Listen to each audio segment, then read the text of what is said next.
Hi, my name is Bryce Glover, and I conducted a speech on the song which has relevance in my life. The name of the song is When She Loved Me by Sarah McLachlan, and I'm going to play 30 seconds of the song. And this 30 seconds I really want to focus on in my speech because it contains the overall purpose of the song. The original intent was created by Disney to explain a psychological relationship between a doll named Jessie and her human companion, and how the loss of the companion affected Jessie emotionally. Everything was beautiful.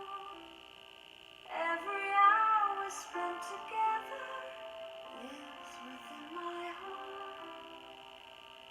And when she was sad, I was there to dry her tears.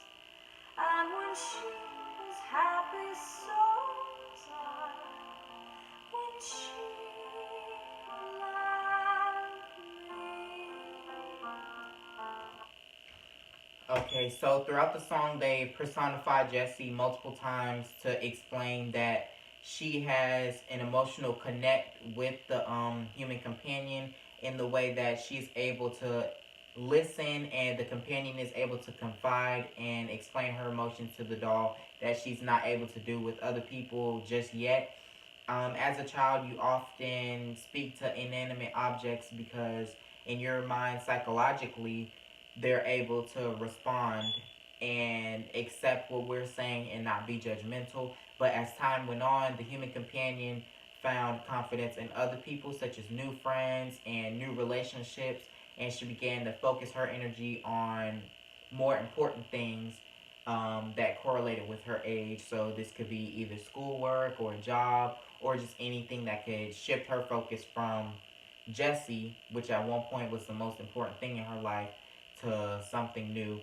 And Jessie, this really took a toll on her emotionally. She wasn't able to trust as she did before.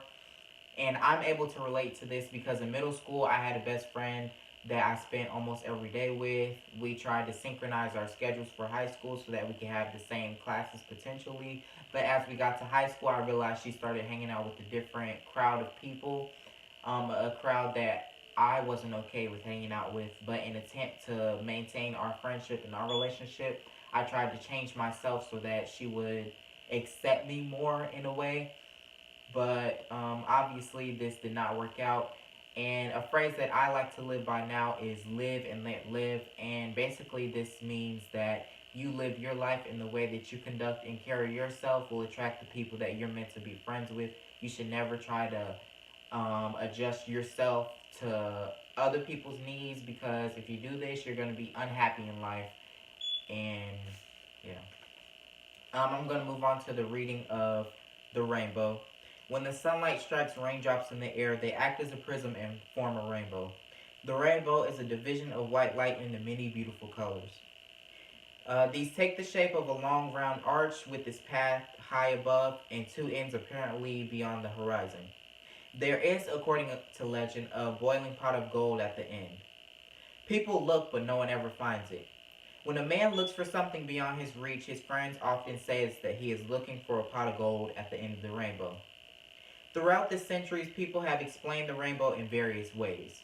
Some have accepted it as a miracle without physical explanation. To the Hebrews, it was a token that there would be no more universal floods. To the Greeks used to imagine that it was a sign from gods to foretell war or heavy rain. The Norsemen considered the rainbow as a bridge over which the gods passed from Earth to their home in the sky. Others have tried to explain the phenomenon physically. Aristotle thought that the rainbow was caused by the reflection of the sun rays by the rain.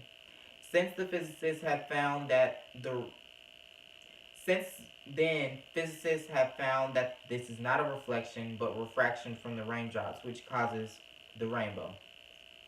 Many complicated ideas about the rainbow have formed. The difference in the rainbow depends considerably upon the size of the drops, and the width of the colored bands increases as the size of the raindrop increases. The actual primary rainbow observed is said to be the effect of superimposition on a number of bows.